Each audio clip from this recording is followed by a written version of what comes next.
Мынау сиздер көрүп турган Айдеркен шаарындагы маданият үйү ошол 1986 жылдары курулган. Сапаты аябай сонун курулган. Мына ошол мезгилде эң сапаттуу материалдарды колдонгондуктан бүгүнкү күнгө чейин бир да мындай терезеси талкаланган эмес. Мына өзүңүздөр көрүп тургандай аябай сапаттуу. Анан бул жерде иштеген мындай 37 жылдан бери иштеген бул жакта Азим аке мына директор болуп келет.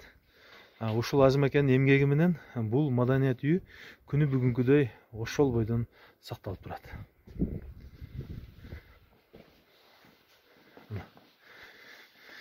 Киргенде эле маданият үйүнүн аурасын мына караңыздар, кандай кооз, кандай сапаттуу сакталган. Кирсеңиз Союз жыттанаттын ичинде кадимкидей. Азыр сиздерге залдарды тааныштырабыз.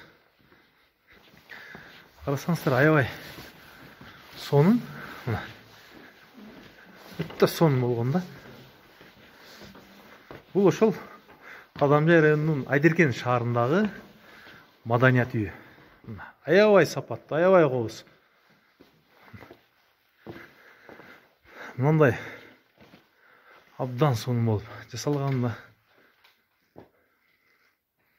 Энелер бала эмизип кобурашып отургандарын түшүрүптүр. Ушул өзүбүздүн кыргыздын баатырлары.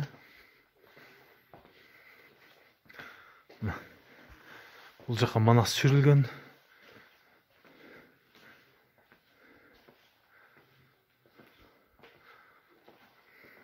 Батырлардын саллашып жаткан.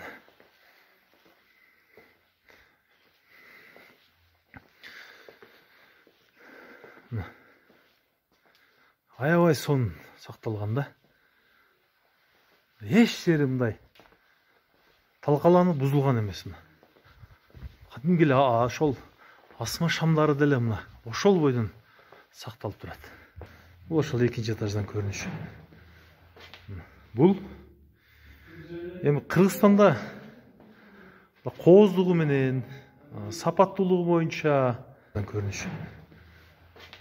Бул эми Кыргызстанда кооздугу менен сапаттуулугу боюнча эң жакшы, эң алдыңкы маданият үйлөрүнүн бири.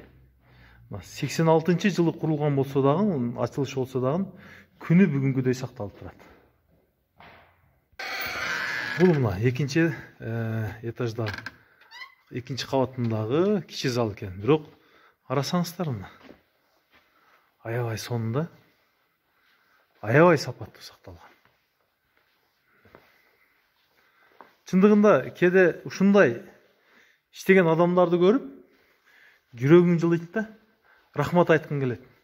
Анткени Союз мезгилинде курулган көпчүлүк имараттар бүгүнкү күндө талкаланып, таланып, тонолуп жок болуп кеткен. Бирок Айдеркен шаарындагы мына маданият үйү ар бир таш түшүп кетсе, учурунда убагында камкордук кылышып, ремонт жасап турушат, оңдоп түзөп турушат. Аябай сонун. Сактаса болот экен го. Сонун сакталып турат. 500 орунга ылайыкташкан.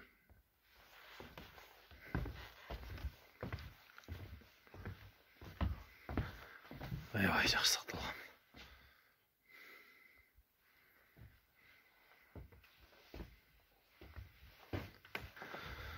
Бул маданият үйүндө 37 жылдан бери жетекчилик кылган ошол бул негизинен маданият үйүнүн курулушу Мамат Айбалаев, ошол коомдук ишмер, мамлекеттик ишмер Мамат Айбалаевдин мезгилинде курулганын айтышат.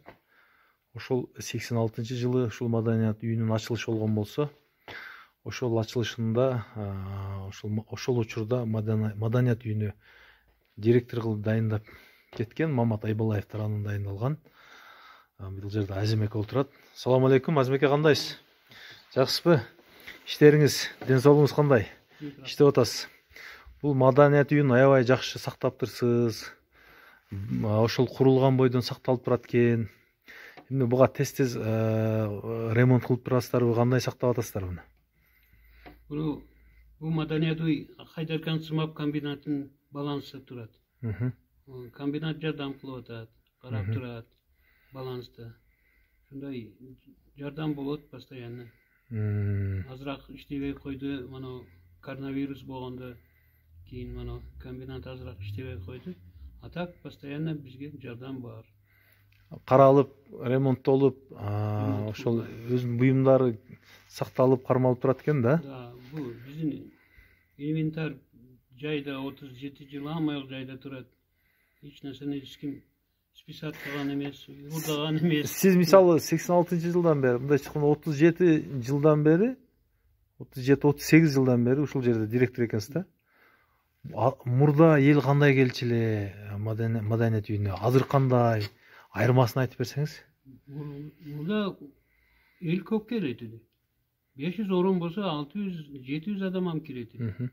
Мына акыркы убакта эл аз болуп, концерт ham келбей койду. Шуга болуп атат. Ну, ушундай как мурунда болгон эмес да. Мурунда болгон эмес да. Бул бизде вообще концертный деятельность Кыргызстан боюнча ушундай артисттерге жакшы кирбей койду да. Негизи элдин келиши согундап кетти да. Хайдаркан эмес, Кыргызстан боюнча эле дейсизби? Биз маданият үйдө иштеген адамдар, биз маселен аммабыз иштейбиз. Кароолдор болсо маселен карды таза кылат, эшикти таза кылып, амаякту таза кылып карайт. Биз өзүбүз иштеген кароолдор бар, яна работниктер болсо, биз постоянно бир таза болуш керек да, дворец культуры. Меймандар келет. Вообще менин характерим ушундай. Биринчиден тазалык. Кийин иш болот. Бул өзүнүн мындай сапаты боюнча, кооздугу боюнча, курулушу боюнча Кыргызстанда ошол алдыңкы маданият үйлөрдүн бири деп турат. Ошолчумбу? Айтып атат экинчи орун. Биз билбейбиз ким биринчи орун. Бул маданият үйлөрдүн ичинде бир эң жакшы дворец культуры. Буну весь артисттер айтат. Хайдаркан дворец эң жакшы, эң таза, көзгү бар, туалети бар, сахна бар, креслолор жайда, люстралар күйүп турат, свет бар. Биякта амаяк жайда турат да. Эч нерсе сынган, списать кылган ушундайга бизде болбойт. Биз комбинат карайт, жардам кылат. Шуга биз таза иштейбиз. Рахмат сизге анда. Ишиңизге ийгилик. Тынч болуңуз. Силерге ham рахмат. Дагы көп жыл иштетиңиз.